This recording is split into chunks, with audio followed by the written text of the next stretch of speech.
वो घोड़ा हर रात आता, दूध पीता और दीपक से पूछता, मेरी रानी अब क्या करती है। बहुत समय पहले की बात है। एक राजा और रानी थे जिनके पास वैभव था, सेना थी, खजाना था, पर वो एक चीखती किलकारी को तरसते थे। हर पूजा, हर मन्नत उसी संतान के लिए थी जो उनकी दुनिया को पूरा कर सके। एक सुबह राजा के दरबार में एक रहस्यमयी साधु आया तो दासी रानी को इत्तिला करती है। तब वह दासी से कहती है, यह मेरा अंतिम दान धर्म है, इसके बाद मैं अपने हाथों से कोई दान धर्म नहीं करूंगी। रानी चावल भरा छाछ हाथ में लेकर बाहर आई और साधु की झोली में भिक्षा डालने आगे बढ़ी। साधु बोला, हे महारानी, क्या हुआ, आप इतनी उदास क्यों हैं? रानी ने साधु को सारा वृतांत कह सुनाया और वह सिसकने लगी। वह साधु कुछ पल गंभीर हो जाता है और कहता है, चिंता मत कर महारानी, तुम्हारी संतान की इच्छा पूरी हो जाएगी। आपकी कोख से एक पुत्र जन्म लेगा, परंतु वह मात्र 14 वर्ष तक ही आप लोगों को मिलेगा। उसके आगे वह इस मृत्यु लोक में नहीं रह पाएगा। इससे बढ़कर आपको कुछ देना मेरे लिए संभव नहीं है। साधु ने झोली में हाथ डाला और थोड़ी सी भभूत निकालकर रानी को देते हुए कहा, आप और महाराज दोनों इसे बांटकर ग्रहण करना, तुम्हें जल्द ही पुत्र प्राप्ति होगी।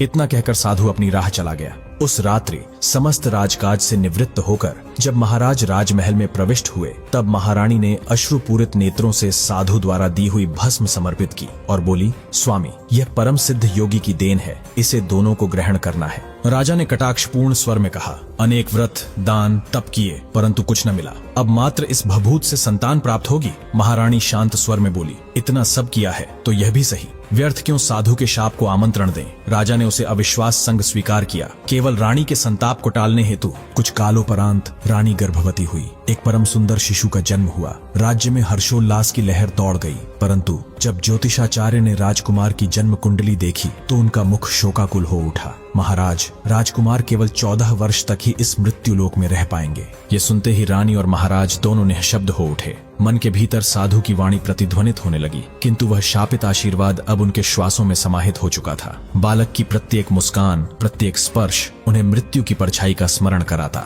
राजकुमार अब किशोरावस्था की दहलीज पर था, रूपवान, प्रज्ञावान एवं साहसी। एक दिन दरबार में राजा के समक्ष खड़े होकर उसने कहा, पिताश्री, मैं समस्त राज्य का अवलोकन करना चाहता हूँ। इस महल से बाहर की धरा, वहाँ के जन, वहाँ की संस्कृति मेरे लिए अभी तक अज्ञात है। राजा का हृदय एक क्षण को कांप उठा, क्योंकि यह वही समय था जब काल की छाया सिर उठाने को थी। पुत्र के 14 वर्ष अब समाप्ति के निकट थे, परंतु राजधर्म व पितृत्व ने उसे विवश कर दिया। महाराज ने दुखी मन से मुस्कुराते हुए कहा, बेटा, अवश्य जाओ, परंतु ध्यान रहे, जहाँ भी जाओ, जो भी करो, वह अपनी पत्नी को मत बताना। राजकुमार ने विनम्रता से मस्तक झुकाते हुए कहा, जैसा आदेश पिताश्री। फिर जो हुआ वह रहस्य से परिपूर्ण था। दिन भर राजकुमार अपनी पत्नी संग हर्षोल्लास में व्यतीत करता, परंतु जैसे ही रात्रि का घड़ी चक्र 12 पर पहुंचता, वह चुपचाप उठ खड़ा होता और महल से बाहर चला जाता, और हर प्रभात के पहले वह वापस शयन कक्ष में लौट आता, मानो कुछ हुआ ही न हो। ऐसे अनेक रात्रियां व्यतीत हो गईं, परंतु अब राजकुमार के 14वें वर्ष का अंत समीप था और तभी एक रात्रि उसकी रानी अकस्मात जाग उठी। उसने देखा उसका पति वहां नहीं था। चिंता से व्याकुल वह महल के प्रत्येक कोने में खोजती रही, परंतु राजकुमार कहीं न मिला। जब सुबह हुई तो राजकुमार रानी के साथ ही सो रहा था। रानी मौन रही, उसने कुछ न कहा। दूसरी रात्रि वही दृश्य, तीसरी रात्रि पुनः वही रहस्य। अब रानी के मन में संशय, भय और व्याकुलता ने स्थान ले लिया। क्या वह किसी स्त्री से मिलने हेतु जाता है? एक दिन महल में फूल पहुंचाने वाली वृद्धा मालिन ने रानी से कहा, हे राजकुमारी, तुम क्यों उदास रहती हो? तुम्हारा तेज कहाँ लुप्त हो गया? रानी फूट पड़ी, हे अम्मा, मेरा पति रात्रि के अंधकार में जाने कहाँ चला जाता है। मैं कुछ नहीं जानती, परंतु यह पीड़ा अब सहन नहीं होती। बुढ़िया ने करुण स्वर में कहा, रो मत पुत्री, समय की चाल को कोई नहीं टाल सकता। आज की रात्रि तू अपनी उंगली में गहरा घाव करना, उस घाव पर तीव्र मिर्च छिड़कना, ताकि पीड़ा से तेरे नेत्र खुले रहें, और जब वह रात्रि के अंधकार में बाहर निकले तब तुम उसके समक्ष आकर मार्ग रोक देना और उससे प्रश्न करना, बिना किसी भय के। रात्रि की घड़ी जब अंधकार से भी भीग उठी थी, तब रानी एक कोने में जागती रही, जलती उंगली में पीड़ा का ताप सहती रही। आधी रात बीतते ही राजकुमार उठ खड़ा हुआ। धीरे धीरे वह द्वार की ओर बढ़ा कि जैसे कोई छाया किसी अज्ञात दिशा को जा रही हो। रानी बिलखते हुए स्वर में बोली, कहाँ जाते हो प्राणनाथ? किससे मिलने जाते हो रात्रि के इस पहर? मुझसे छुपाओ नहीं, मुझे तुम्हारा सत्य जानना है। राजकुमार विवश हो गया। उसने सिर झुकाया और कहा, तो सुनो, ये अंतिम घड़ी है, शायद इसके बाद मैं तुम्हारा न रहूं। इन चावलों को मंत्रों से सिद्ध किया है मैंने। दाएं हाथ की मुट्ठी से चावल लेकर पहले मेरे ऊपर फेंकना, तब तुम जान सकोगी कि मैं कौन हूँ। वह पहली मुट्ठी से चावल राजकुमार के ऊपर फेंक देती है। क्षण भर में दृश्य परिवर्तित होता है। उसका प्रिय वह राजकुमार एक दिव्याकार उज्जवल धवल वर्णी घोड़े में परिवर्तित हो जाता है। उसके गले की अयाल स्वर्ण के समान चमकती है। वह वज्रगति से महल के बाहर दौड़ने लगता है और रानी उस चमत्कार को देखती ही रह जाती है और वह दूसरी मुट्ठी के चावल फेंकना भूल जाती है। घोड़ा महल से निकल गया। अब वह लौटने वाला नहीं था। सूरज की पहली किरण जैसे ही राजमहल की दीवारों पर पड़ी, वैसे ही एक कोलाहल सा मच गया। नौकरों चाकरों की फुसफुसाहटें, सिपाहियों की चिंताएं और दरबारियों के सवाल सब एक ही दिशा में दौड़ रहे थे। महाराज, महारानी, राजकुमार अब तक लौटे नहीं। महाराज और रानी की आंखों से अश्रुओं की धारा बह चली। वे दोनों जैसे पत्थर बन गए हों। दिन प्रतिदिन उनका चेहरा मुरझाता गया। कोई भोजन नहीं, कोई राजकाज नहीं, सिर्फ एक ही बात, क्या वह लौटेगा? राजमहल अब एक मंदिर बन चुका था, जहां हर दिन प्रार्थनाएं होती, हर रात आंसू बहते और हर सुबह एक उम्मीद टूटती। 6 महीने बीत चुके थे। अब मंत्रीगणों ने प्रयास तेज कर दिए। सिपाही गांव-गांव भेजे गए, घोड़े दौड़ाए गए, जंगलों की तलाशी ली गई, नदी किनारे, पहाड़ियों के पार, पर राजपुत्र का कुछ भी अता पता नहीं। वह रानी हर पल खुद को कोसती। मेरी एक जिद ने उसे मुझसे और इस परिवार से छीन लिया। अंत में वह अपनी सास और ससुर के पास पहुंची और बोली, मैं जा रही हूँ। कहाँ बेटी? अपने पति को खोजने। वो चाहे जहाँ भी हो, मैं उसे लाकर रहूंगी। महाराज महारानी ने पहली बार उम्मीद भरी नजरों से बहू को देखा। जाओ बेटी, भगवान तुम्हारे साथ है। हमारे बेटे को वापस लाओ। हम अब और इंतजार नहीं कर सकते। रानी ने अपने सारे राजसी वस्त्र उतार दिए और कुछ दास दासियों को साथ लेकर राज्य की सीमा पर जा पहुंची और वहीं एक झोंपड़ी का निर्माण कर रहने लगी। रानी वहां हर आने जाने वाले मुसाफिर को भोजन मुफ्त में देती, मगर एक शर्त पर कि खाने के बाद मुझे एक ऐसी घटना सुनानी होगी जो आपने रास्ते में देखी हो और जो अजीब या असामान्य हो। हर रात वह अपने कमरे में अकेले बैठकर एक ही सवाल खुद से पूछती, क्या कोई मुझे वो सुराग देगा जो मेरे पति तक पहुंचाएगा? कुछ दिन यूं ही बीत गए। रानी के महल में फूल पहुंचाने वाली उस बुढ़िया का एक पोता था। रोज सुबह बेटा बहू काम पर निकल जाते और पोते की देखभाल का जिम्मा बुढ़िया के कंधों पर होता। लेकिन बुढ़िया को पान खाने की आदत थी और पान के लिए चूना बनाने के लिए बुढ़िया सीपिया ले आई और उन्हें भूनने के लिए अब उसे गोबर के उपले चाहिए थे। वह पोते को अकेला छोड़कर बांस की टोकरी उठाकर चरवाहों के मैदान में जा पहुंची। मैदान में उपलों के ढेर लगे थे। बुढ़िया उन्हें चुनती रही और देखते देखते सूरज ढल गया। इधर शाम होते ही बेटा बहू घर लौटे और देखा कि बच्चा घर पर अकेला रो रहा है। गुस्से से उनका चेहरा तमतमा उठा। इतने में बुढ़िया भी घर लौट आई। बेटे ने डांट कर पूछा, अम्मा, पोते को अकेला छोड़कर कहाँ चली गई थी? बुढ़िया ने मासूमियत से जवाब देते हुए कहा, उपले लेने गई थी बेटा। बेटा गरज पड़ा, अगली बार ऐसा किया तो बुरा होगा अम्मा। बुढ़िया ने हामी भर दी, लेकिन अगले ही दिन वह फिर भूल गई और उपले लेने चली गई। वापस लौटने पर बेटे ने गुस्से में उसे घर से बाहर निकाल दिया। रात भर अंधेरे में दरवाजे पर बैठी बुढ़िया सुबह होते ही फिर टोकरी लेकर मैदान में जा पहुंची। आज तो जैसे उसे उपलों का जुनून सवार था। चुनते चुनते शाम हो गई। चारों ओर अंधेरा छा गया और गांव का रास्ता गुम हो गया। अंधेरा घिर चुका था। बुढ़िया टटोलते हुए मैदान में आगे बढ़ रही थी कि तभी एक सुंदर कपिला गाय गले में सुनहरी घंटी बजाते बुढ़िया के आगे से निकली। अरे, इस गाय के पीछे पीछे चलूंगी तो जरूर गांव का रास्ता मिल जाएगा। यह सोच बुढ़िया गाय के पीछे निकल पड़ी। गाय चलते चलते एक विशाल पत्थर के सामने जा रुकी और अपने सींग से पत्थर को एक ओर लुढ़का दिया। सामने नीचे उतरने वाली सीढ़ियां थीं। गाय बिना रुके उन सीढ़ियों से पाताल में उतरने लगी। बुढ़िया ने झटपट उसकी पूंछ पकड़ ली और उसके साथ अंधेरी गहराइयों में उतर गई। जैसे ही वो पाताल में पहुंची, तभी कोई अदृश्य हाथ उसका दूध दुहने लगा। ये देख बुढ़िया के होश उड़ गए। ये मैं कहाँ आ गई? तभी बुढ़िया ने देखा कि वहाँ एक सफेद घोड़ा आया और कुंड में कूद गया। पल भर में वह एक राजकुमार में बदलकर बाहर निकल आया।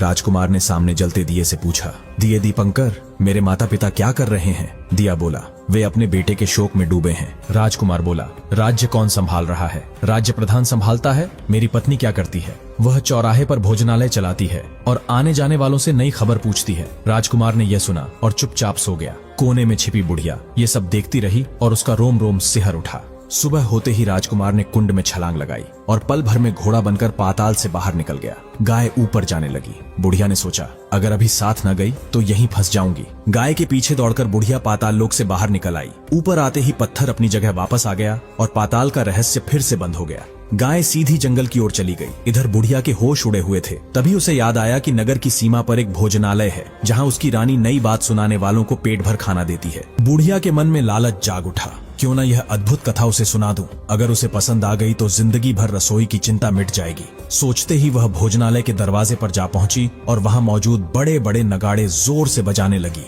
आवाज सुनकर छोटी रानी मन ही मन खुश हो उठी। लगता है कोई बड़ी खबर लेकर आया है। रानी ने सैनिक को आदेश दिया, जाओ और जो भी आया है उसका आदर सत्कार करो। सिपाही दौड़ा और देखा एक बुढ़िया नगाड़ा पीट रही है। उसने पूछा, अम्मा नगाड़ा क्यों बजा रही हो? बुढ़िया मासूमियत से बोली, बेटा सुना है यहाँ खाना मिलता है, बस वही लेने आई हूँ। सिपाही बोला, खाना मिलेगा पर पहले कोई नई बात सुनानी पड़ेगी। बुढ़िया ने आंखें मटका कर कहा, हाँ हाँ सुनाऊंगी, मुझे एक बड़ी अनोखी बात मालूम है। सिपाही उसे भीतर ले आया और बुढ़िया को थाली में तरह तरह के व्यंजन परोस दिए। कई दिनों से भूखी बुढ़िया खाने पर टूट पड़ी। पेट भरने के बाद उसे रानी के पास ले जाया गया। रानी और बुढ़िया एक दूसरे को देखते ही पहचान गईं। रानी ने पूछा, अच्छा अम्मा, अब वह नई बात बताओ जो तुमने देखी है। बुढ़िया संकोच कर बोली, नई बात? अरे मैंने तो कुछ देखा ही नहीं, बस पेट में चूहे कूद रहे थे, इसलिए नगाड़ा बजाकर यहाँ चली आई। रानी हंसते हुए बोली, घबराओ मत अम्मा, मैं किसी से तुम्हारा नाम नहीं कहूंगी। रानी के आश्वासन पर बुढ़िया का मन पिघल गया और फिर उसने वह सब कुछ कह सुनाया। बुढ़िया की बातें सुनकर रानी का मन आशा से भर गया।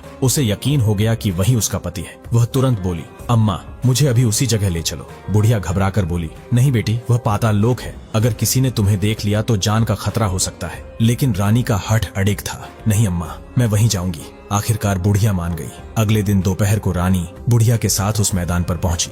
दोनों एक पेड़ की आड़ में छुपकर गाय का इंतजार करने लगी। सूरज ढलते ही अंधेरा फैलने लगा और तभी गाय भी चली आई। गाय जैसे ही नीचे उतरने लगी, बुढ़िया फुसफुसाई, जल्दी कर बिटिया, गाय की पूंछ पकड़ लो, हम इसी के साथ नीचे उतरेंगे। बुढ़िया और रानी दोनों गाय की पूंछ पकड़कर पाताल लोक में उतर गईं। रानी और बुढ़िया पाताल लोक में छुपकर देखती है कि गाय के गले में अपने आप सांकल पड़ गई। अदृश्य हाथ उसका दूध दुहने लगे। एक शानदार सफेद घोड़ा आकर कुंड में छलांग लगाता है और राजकुमार के रूप में बाहर आता है। वह नहाने के बाद खाने पीने में व्यस्त हो जाता है। सोने से वह पहले दिए से पूछता है, दिए दीपंकर, मेरे माता पिता क्या कर रहे हैं? लेकिन इस बार दिया कुछ नहीं कहता, बस बुझने लगता है। उसे आभास हो जाता है कि कुछ अनहोनी हुई है। वह उदास होकर लेट जाता है। तभी रानी का सब्र टूट जाता है। वह दौड़कर पति के पास पहुंचती है और उसके चरण पकड़ने लगती है। राजकुमार बोला, नहीं मुझे मत छूना, सर्वनाश हो जाएगा। रानी रोते हुए कहती है, स्वामी मुझसे भूल हो गई, मुझे नहीं पूछना चाहिए था कि आप रात को कहाँ जाते हैं। अब घर चलिए, आपके माता पिता और प्रजा सभी दुखी हैं। रानी जमीन पर सिर पटककर विलाप करने लगी। राजकुमार का मन पिघल गया। अगर मुझे पाना चाहती हो तो एक बेहद दुर्लभ कार्य तुम्हें अकेले करना पड़ेगा। रानी दृढ़ स्वर में बोली, कहिए स्वामी, चाहे जितना कठिन हो मैं करूंगी। राजकुमार ने कहा, तुम्हें 7 जंगल पार करने होंगे। 7वें जंगल में एक विशाल पीपल का पेड़ है। वहाँ मौजूद कांटे झाड़ियों को काट कर जगह पवित्र बना देना और वहाँ फूल बिछाकर दोपहर से पहले सूर्य भगवान की पूजा करना। वे प्रसन्न होंगे तो तुम्हें मनचाहा वर देंगे। अवसर पाकर तुम उनके रथ का दाहिना घोड़ा मांग लेना, तभी मैं मिल पाऊंगा। भोर होते ही रानी बुढ़िया के साथ ऊपर पहुंची। रानी ने बुढ़िया को भोजनालय भेज दिया और खुद जंगल की ओर निकल पड़ी। रानी जंगल में पहुंची। उसने कांटे झाड़ियां काटकर जगह साफ की और अगली सुबह वह फिर वहां आई और ध्यान में बैठ गई। ठीक 12 बजे सूर्य भगवान का रथ उतरा। चारों ओर सुगंध और प्रकाश फैल गया। भगवान प्रसन्न होकर बोले, जिसने यह कार्य किया है वह जो चाहे वर मांग ले। रानी ने सूर्य देव की वाणी सुनी तो तुरंत उनके चरणों में गिरकर बोली, भगवान यह पूजा मैंने ही की है और अब मुझे वरदान दीजिए। सूर्य देव ने कहा, मांगो, तुम्हें क्या वर चाहिए? रानी बोली, मुझे आपके रथ का दाहिना घोड़ा चाहिए। सूर्य देव चौंक पड़े, नहीं, यह घोड़ा नहीं दिया जा सकता, मेरे पास 12 घोड़े हैं, तुम कोई और मांग लो। परंतु रानी अड़ गई, नहीं प्रभु, मुझे वही दाहिना घोड़ा चाहिए, वरना मैं अपने प्राण त्याग दूंगी। धर्म संकट में पड़े सूर्य देव ने अंततः कहा, ठीक है, यह घोड़ा तुम्हें मिलेगा, परंतु पाताल लोक में जाकर। रानी दृढ़ स्वर में बोली, पाताल हो या स्वर्ग, मैं उसे अवश्य लाऊंगी। सूर्य देव से वरदान पाकर रानी अपने भोजनालय आ पहुंची। शाम होते ही रानी और बुढ़िया गाय की पूंछ पकड़कर सुरंग से पाताल लोक में उतर गईं। वहां वही अद्भुत घटना पुनः घटी। घोड़ा कुंड में नहाया और दिव्य राजकुमार बन गया। राजकुमार ने भोजन किया और दीपक से पूछा, हे दिए दीपंकर, मेरे माता पिता अब कैसे हैं? दीपक बोला, वे आपके वियोग में मृत्यु के निकट पहुंच गए हैं। राजकुमार का हृदय भर आया, आंखों से आंसू छलक पड़े। फिर उसने पूछा, मेरा राज्य अब किसके हाथ में है? दीपक बोला, तुम्हारा प्रधान गद्दी हड़प चुका है और प्रजा पर अत्याचार कर रहा है। यह सुनकर राजकुमार का खून खोल उठा। अब वह पूछने लगा, हे दिए दीपंकर, मेरी पत्नी क्या कर रही है? अब दिया कुछ नहीं बोला, चुप रहा। तभी रानी का संयम जवाब दे गया। वह दौड़कर पति के गले लग गई। राजकुमार ने उसके आंसू पोंछते हुए कहा, अब मैं तुम्हें मिल गया हूँ। रानी बोली, अब आप फिर से घोड़ा तो नहीं बनेंगे ना? तुमने जो इतने सारे कष्ट उठाए हैं, इसके परिणाम स्वरूप सूर्य देव ने मुझे सदा के लिए घोड़े के जन्म से मुक्त कर दिया है। कुछ देर पश्चात भोर हो गई। रानी, राजकुमार और बुढ़िया गाय के पीछे चलते हुए पाताल लोक से बाहर निकल आए। वह तीनों पहले भोजनालय में पहुंचे। रानी ने वहां का सारा सामान ग्रामीणों में बांट दिया और उसको ताला लगाकर अपने राज्य की ओर निकल पड़े। राजकुमार जैसे ही अपने राज्य पहुंचा, उसने दुष्ट प्रधान को बंदी बनाकर कैद खाने में डाल दिया। उसके बाद वह अपने माता पिता को मिलने उनके महल में गया। तब उसने देखा कि उसके माता पिता उसके शोक में अस्थिपंजर बने हुए थे। पुत्र को जीवित देखकर उनकी आंखों में आंसू आ गए और धीरे धीरे वे स्वस्थ होने लगे। राजकुमार की वापसी की खबर पूरे राज्य में गूंज गई। जनता खुशी से झूम उठी। राजा ने पुत्र का राज्याभिषेक किया। रानी को महारानी का दर्जा मिला। उस बुढ़िया को रानी ने अपने ही पास रख लिया। बुढ़िया और उसके बुढ़ापे के दिन खुशी से गुजरने लगे। वो सब खुशी से मिलकर सुख शांति से जीवन बिताने लगे। तो दोस्तों, पाताल लोक की ये रहस्यमयी कहानी यहीं पूरी होती है, लेकिन सफर अभी खत्म नहीं हुआ, क्योंकि मेरे पास ऐसी अनगिनत कहानियां हैं। अगर इस वीडियो पर 1000 कमेंट्स और ढेर सारे लाइक्स आते हैं तो मैं अगले ही हफ्ते आपको सुनाऊंगा नई कहानी का पूरा लॉन्ग वीडियो।